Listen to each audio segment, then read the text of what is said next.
வணக்கம் நண்பர்களே, welcome to the singer channel.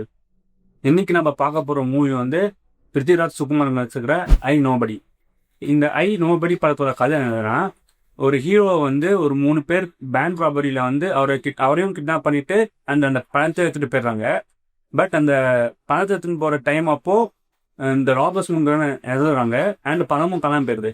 So இப்போ யார் மேலே பழி வரும்? இந்த ஹீரோ மேலே தான் பழி வரும். ஏன்னா ராபர்ஸும் இருந்துட்டாங்க, பணமும் காணும். அப்போ இவனும் கூட்டாளியாக இருப்பானோ அப்படின்னு சொல்லி போலீஸ் விசாரிப்பாங்க.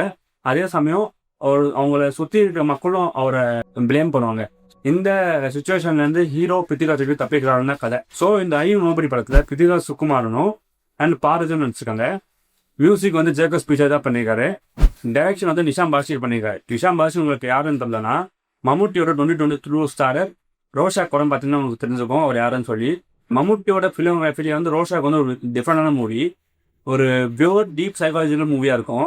ஸோ அந்த மூவி பார்த்தவங்க தான் இப்போ நிஷாம் பாஷி நெக்ஸ்ட் ஒரு படம் பண்ணுறாருன்னு சொன்னோன்னே அந்த படத்துக்கு ரொம்ப ஹைப் ஆனாங்க.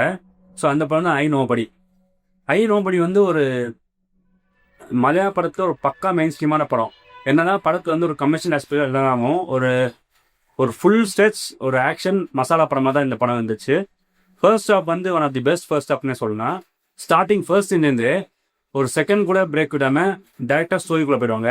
அண்ட் ஃபர்ஸ்ட் ஹாஃப் ஃபுல்லாகவே ஒரு சீரியஸ்லி ஆஃபர் வச்சுப்பாங்க. இவருக்கு என்ன போகுது, ஹீரோக்கு என்ன போகுது, இவ்வளோ டவுட் பண்ணாங்களே அப்படின்னு சொல்லி. அண்ட் அதே மாதிரி அந்த ஹீரோ கேரக்டர் ரொம்ப ஃப்ளாடாக எழுதியிருப்பாங்க. ஒரு ரொம்ப ஒரு காமன் பர்சனாக ஐ நோபடி படத்துக்காக ஒரு பக்காவான பர்சனாக அந்த படத்தில் பிருத்திவிராஜை காமிச்சிருப்பாங்க. ஏன்னா அந்த படத்து நிஜமாக ஒரு நோபடியாக தான் இருப்பார். ஒரு நார்மலாக பேங்க் எம்ப்ளாயி, வழக்கம் போல் 2 குழந்தைங்க, ஒரு ஒய்ஃப். பட் இந்த மாதிரிலாம் காமிச்சிட்டு உள்ளே வந்து ஏகப்பட்ட பிரச்சனை அவங்க ஃபேமிலிக்குள்ளேயே. அவருக்கும் ஒரு ஒய்ஃப்க்கும் ஏகப்பட்ட பிரச்சனை இருக்கும். அவருக்கும் குழந்தைகளுக்கும் அட்டாச்மெண்ட் ஆகாது. ஒரு ஃபெயில்டு பர்சனாக தான் ஃபுல்லாக வாழ்ந்துட்டு இருப்பாரு. இந்த ஃபெயில்டு பர்சனுக்கு இந்த மாதிரி சுச்சுவேஷன் வந்தப்புறம் அவர் எப்படி ரியாக்ட் பண்ணுவார், ஒரு நோபடி பர்சன் வந்து எப்படி இந்த சுச்சுவேஷனில் ரியாக்ட் பண்ணால் தான் படம் ஃபுல்லாமே ஃபர்ஸ்ட் ஆஃப் ஃபுல்லாகவுமே அன்பிரடிக்டபிளாக தான் இருக்கும். இவர் என்ன பண்ண போகிறாரு, போலீஸ் என்ன பண்ண போகிறாங்க, ரொம்ப சீரியஸ்லேயே கூட்டின்னு போயிருப்பாங்க. அந்த ட்ரீட்மெண்ட் எனக்கு ரொம்ப பிடிச்சிருந்துச்சு. ஐ திங்க் இந்த நோபடியோட ஃபர்ஸ்ட் ஹாஃப் வந்து மலையாளம் படத்துலேயே one of the best first ஹாஃப்னே சொல்லலாம். ஏன்னா மலையாள படங்கிறப்போ மேக்ஸிமம் ஸ்லோவாக தான் போகும், அதுக்கப்புறம் தான் பில்டப் ஆகும்ன்றது இல்லாமல் இந்த படம் ஃபர்ஸ்ட் மினிட்லேருந்தே படம் ஃபுல்லாகவே ஃபாஸ்ட் பேஸ்ட் அண்ட் கிறிஸ்பாக பண்ணியிருப்பாங்க. ஸோ அதை வச்சு சொல்கிறேன். பட் அப்படியே செகண்ட் ஹாஃப் போனோன்னா படம் வந்து ஒரு டிப்பிக்கல் தமிழ் ஃபில்ம் மாதிரி இருக்குது. எப்படின்னா லார்ஜர் தென் லைஃபாக போயிருது மூவிஸ் வந்து. ஸோ மலையாள படத்தில் வந்து நம்ம அவ்வளோ லார்ஜர் தென் லைஃப் மூவிஸாக பார்த்ததில்ல. சில மூவிஸாக பார்த்துருக்கோம். எக்ஸாம்பிள் லூசிஃபர், புலிமுருகன், அந்த மாதிரி படங்கள்லாம் லார்ஜர் தென் லைஃபாக கன்சிடர் பண்ணுவாங்க. பட் நோபடி வந்து ஒரு ஃபர்ஸ்ட் ஹாஃப் வந்து ரொம்ப கிரவுண்டாக தான் போயிட்டு செகண்ட் ஹாஃப் வந்து ஒரு லார்ஜர் தென் லைஃப் மரமாக போகிறதுனால மலையாள மூவி ஃபேன்ஸுக்கு கொஞ்சம் அஃபெக்ட் ஆகலாம். பட் ஐ திங்க் தமிழ் ஃபேன்ஸுக்கு வந்து இந்த படத்தோட ட்ரீட்மெண்ட் ரொம்ப பிடிச்சிருக்குன்னு நினைக்கிறேன். இன்னொரு ஒரு பக்கா மெயின் ஸ்ட்ரீம் தமிழ் கூட மூவி. மலையாள மூவிஸ் வந்து ஆர்டிஎக்ஸ் எப்படி பார்த்தாங்களோ அந்த மாதிரி தான் நோபடியும் நான் பார்த்த சொல்லுவேன். ஏன்னா ரெண்டுமே ஒரு சிமிலர் டைப் ஆஃப் பக்காவோட ஆக்ஷன் மூவி தான். இந்த படத்தோட ரைட்டிங் பற்றி சொல்லணும்னா, இந்த நிஷாம் பாஷி வந்து இந்த கேரக்டர்ஸை ரொம்ப க்ளோஸர் டு ஹார்ட்டாக பண்ணியிருக்காரு. ஏன்னா நம்ம next door families are next door குழந்தைங்க அந்த மாதிரி பார்க்குற மாதிரி தான் அந்த கேரக்டர்ஸை பார்ப்போம். எல்லா கேரக்டர்ஸுமே ஒரு மாதிரி ஃப்ளாடாக தான் இருக்கும். ஒய்ஃபும் ஃப்ளாடாக தான் இருப்பாங்க, ஹஸ்பண்டும் ஃப்ளாடாக தான் இருப்பார், சுற்றி இருக்கவங்க ஃப்ளாடாக தான் இருப்பாங்க. ஸோ ஃபுல் அண்ட் ஃபுல் ஒரு கிரே ஷேட் ஃப்ளாட் கேரக்டர்ஸாக காட்டினது வந்து எனக்கு படத்தை ரொம்ப பிடிச்சிருந்துச்சி. அண்ட் இந்த பிருத்திவிராஜ் கேரக்டர் ரொம்ப சூப்பராக எழுதிப்பார். ஒரு மாதிரி ரொம்ப ஒரு டிஸ்டர்ப்டாக இருக்க கேரக்டராக, லைஃப்பை சுற்றி ஏகப்பட்ட பிரச்சனைகளை வச்சுட்டு ஒரு மாதிரி நம்ம பக்கத்து வீட்டு அங்கிளில் பார்க்குற மாதிரி நம்ம பக்கத்து வீட்டு அங்கிளை எப்படி பார்ப்போமோ அந்த மாதிரி தான் இந்த படத்தில் அவரை பார்க்க முடியுது. ஏன்னா அந்த மாதிரி தான் கேரக்டர் செட் பண்ணியிருந்தாங்க.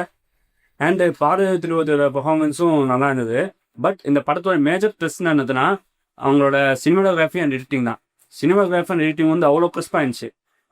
என்னதான் படம் வந்து ஒரு மெயின் ஸ்ட்ரீம் படமாக இருந்தாலும் அதுவே டிஃப்ரெண்ட்டாக காட்டணும்னு சொல்லி இந்த சினிமாட்டோகிராஃபிலையும் எடிட்டிங்லையும் சூப்பராக வேலை பார்த்துருக்காங்க சொல்லணும். ஏன்னா ஒவ்வொரு ஷார்ட்ஸும் வந்து நம்ம எக்ஸ்பெக்ட் பண்ண மாதிரி இல்லாமல் டிஃப்ரெண்ட்டாக யூனிக்காக ரொம்ப நல்லா இருந்துச்சு. அதே மாதிரி எடிட்டிங்கும் ரொம்ப சில சிங்கிள் ஷார்ட்ஸ் 360 ஷார்ட்ஸ் ஆகும், அதெல்லாம் ரொம்ப கிறிஸ்பாக பண்ணியிருந்தாங்க எடிட்டிங்கில். ஸோ அதெல்லாம் படத்துக்கு வந்து இன்னும் ப்ளஸ் பாயிண்டாக தான் இருந்துச்சு. அண்ட் மியூசிக் பற்றி சொல்ல வேணும், ஜேக்கப் விஜய் வந்து திருப்பி வழக்கம் போல் கிரிச்சிட்டாக இருந்தால் சொல்லணும். ஆல்ரெடி மாலிவுட் டைம்ஸ்லையும் சூப்பராக போயிருந்தார். அதே மாதிரி ஐ நோபடியில் வந்து அவரோட மியூசிக் வந்து நிறைய பேர் வெயிட்டிங்கில் இருந்தாங்க. அண்ட் அதே மாதிரி அந்த மியூசிக்கும் சூப்பராக பண்ணியிருக்காரு, சாங்ஸும் நல்லா பண்ணியிருந்தாரு. பிஜிஎம் தான் இந்த படத்துக்கு ரொம்ப முக்கியமாக இருந்துச்சு. ஏன்னா ஒரு ஆக்ஷன் பண்ணுறப்போ பிஜிஎம் வந்து ரொம்ப முக்கியம். அந்த பிஜிஎம் வந்து இவர் சூப்பராக பண்ணியிருக்காரு ஜேக்கப் விஜய்.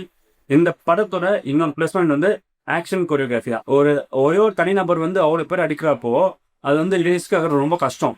அவ்வளோ பேர் அடிக்கணும்னு காட்டி ஆகணும். ஏன்னா இது ஒரு ஆக்ஷன் படம்னால அடிச்சே ஆகணும். அவர் ஆக்ஷன் கொரியோகிராஃபரும் டைரக்டரும் சினிமாகிராஃபரும் அதுக்கேற்ற மாதிரி places and location sets and choose பண்ணதுனால ஒரு மாதிரி அவங்க சண்டை போடுற எல்லாமே ஒரு நேரோவான செக்ஷனில் தான் இருக்கும். ஹீரோ அடிக்கிறப்போ ஒன் பை ஒன்னாக தான் வர முடியும். அந்த மாதிரி தான் ஆக்ஷனை கொரியோகிராஃப் பண்ணியிருந்தாங்க.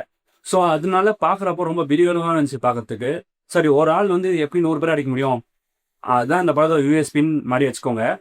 பட் அது வந்து விரிவாக காமிச்சிருப்பாங்க. ஏன்னா ஒரு இந்த ஃபைட் நடக்கிற செட்டப்பே எல்லாமே நேரோவாக தான் இருக்கும். ஸோ நேரோவாக இருக்கிறப்போ அவங்க ஒன் பை ஒன்னாக தான் வந்தாகும். அப்போ இருக்கிறப்போ ஹீரோ வந்து ஓரளவுக்கு ஈஸியாக அடிச்சிடலான்னு சொல்லிட்டு நமக்கு ஒரு பிலீவபிலிட்டி வரும். அந்த பிலீவபிலிட்டியை படம் ஃபுல்லாக நல்லா காமிச்சினாங்க. இந்த படத்தோட ஃபைனல் வேர்டிக்ட் என்னதுன்னா, எல்லாருமே பார்க்கக்கூடிய ஒரு நல்ல மெயின்ஸ்ட்ரீமான மூவின்னு சொல்லணும். One of the best action movies in Malayalam சினிமான்னு கூட சொல்லலாம்.